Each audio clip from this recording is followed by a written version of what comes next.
Then this is the next part of the adverse drug reaction monitoring and reporting.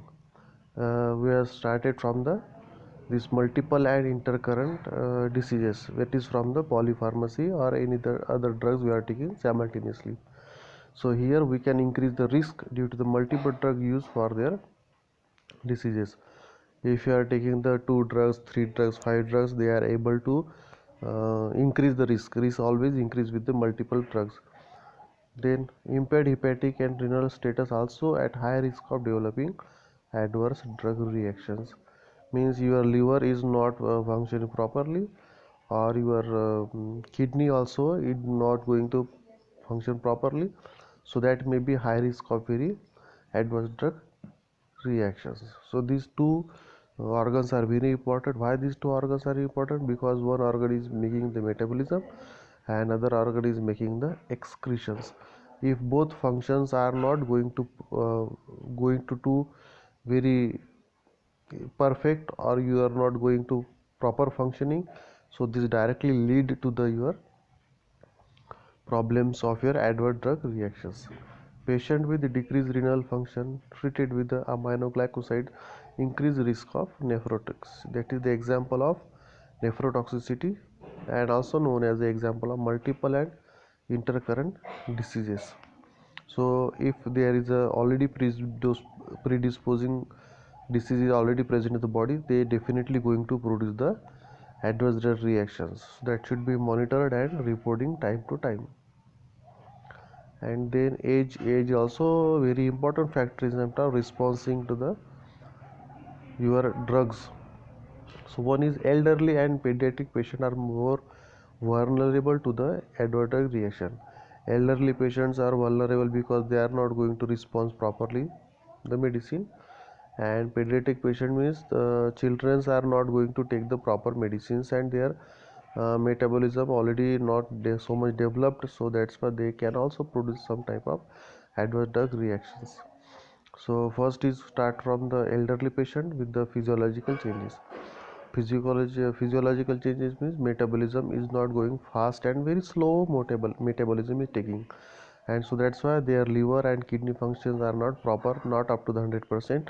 So that's why their drugs cannot act to the body properly, and they may produce the adverse drug reaction to the patient. For example, nitrate or ACE inhibitor. ACE inhibitor means angiotensin converting enzymes induce the postural hypertension. That is nitrate we have already studied. Taken the example. Angiotensin converting exam also produce this type of adverse drug reactions. In neonates, drug handling capacity differ compared to adults. Handling capacity means they are not taking the proper medicine, so that's why they are maybe produce the adverse reactions. For example, gray baby syndrome with the chloramphenicol. If the patient is receiving the drug like chloramphenicol, the patient, that is baby or fetus, also produce the gray baby syndrome. Gray baby syndrome means discoloration of the skin and lips of the fetus or child. So that is known as the gray baby syndrome, can be produced with the chloramphenicol. So chloramphenicol always avoid to take the chloramphenicol with the babies. Then drug characteristics. Drug characteristics means what is the characters of the drugs, what is the profile, what is the activity of the drug, on which part of the body is drug going to be act, that is known as the drug characteristics. Some drugs are very highly toxic in nature. Highly toxic means they are taking to the drug like cytotoxic like cancer drugs or any type of infectious antibiotic drugs. So this type of the drugs are very cytotoxic type of drugs are there, and they can be very powerful. So this type is, for example, skin infections. So skin infection, they are taking very powerful drugs, and these drugs can be produced the very adverse reaction to the body. So that is known as a highly toxic in nature, but still they are used as a medicine. That is example, cytotoxic drugs result in nausea and vomiting. So this is the common feature or common adverse reaction of the drugs, cytotoxics or cancer drugs. The narrow therapeutic range drugs like digoxin and gentamicin light Increasing concentration may result in the toxicity. Means, for example, digoxin, which is used for the your heart tonic, but you are taking the some amount, large amount, they can very damage to the your heart. Why? Because its therapeutic index very narrow. Narrow means very, if you are taken the 10 milligram of the drug dose per daily, and you are taking the 15 milligram, means you are increasing the drug, so that may directly damage your heart.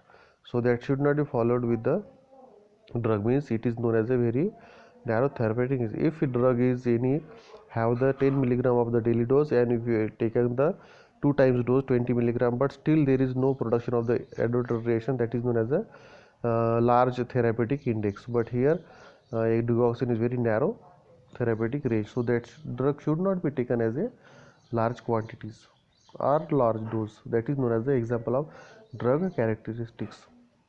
Then gender also important factors of adverse reactions of monitoring and reporting of the drug.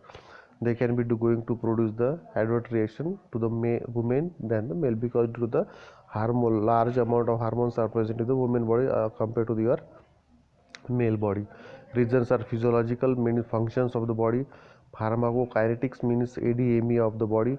Pharmacodynamics, that is means the what is the action of the drug onto the body. And hormonal, different types of hormone, complicated, very complicated hormones are present in the women than the male. Chloramphenicol induced aplastic anemia, so this can be produced lead to the action or reaction of the body. What is the reaction? That is chloramphenicol type of the drug. When taken receiving by the patient, they can maybe produce aplastic anemia. Anemia means reducing the amount of red blood corpuscles or red blood cells. How they can produce? It is no aplastic, means RBC production directly or production is reduced, means it is directly known as a production is generally taken to the bone marrow of your bone. And and the chemical, that is erythropoietin, which is produced by the kidney, and it is circulated to the bone, and here the production of the RBC is taken place. But this process is going to slow down due to the taking or receiving of the chemical chloramphenicol that is given to the women. So that should be avoided with the women, that can be produce the aplastic anemia. And phenylbutazone induce the agranulocyte are twice and thrice as common in women as men respectively. Means women are very susceptible for the production of this type of the diseases. So second is known as agranulocytosis. Agranulocytosis means reduction the amount of neutrophils into the body. So major function of the neutrophils is the immunity. If the amount of the neutrophils is reduced, the immunity also damaged. So in terms of that, phenylbutazone going to reduce the amount of neutrophils into the patient's body. So these are known as depend on gender specification adverse drug reactions. Then race and genetic factors. Race means Asian, Indian, American, European, African, Latin American, that is known as the race and genetic factors. So they are going to produce the different reactions onto the body of your human. Adverse reactions are more common in genetically predisposed individuals. So that is G6PD deficient patient, high risk of developing hemolysis due to the primaquine. So primaquine, if you are taken the drug, primaquine is anti-malarial drug. So primaquine anti-malarial drug, most of the anti-malarial drugs are acting on the RBC. Why acting on the RBC? Because the protozoa of malaria is going to damage directly the RBC. So that's why they are going to insert into the RBC and killing the protozoa. So in that conditions, RBC can be broken down. But in certain conditions or certain patients who have the deficiency of G6PD enzyme. So what is the name of enzyme? Glucose 6 phosphatase dehydrogenase enzyme. So major function of this enzyme, proper functioning, normal functioning of the RBC is controlled by this enzyme. If the enzyme is not available, what will happen? So when the RBCs are damaged, they are not going to fast replaced by the new RBCs. So normal function of the RBC is completely damaged by the deficiency of G6PD, and when we are taking the Primakin, this problem can be increased. So that is another race and genetic factors. Detection of adverse reaction. Detection is very going to take the particular sequence. First is the pre-marketing studies, second post-marketing surveillance, third under-reporting, and fourth communicating of the adverse reactions.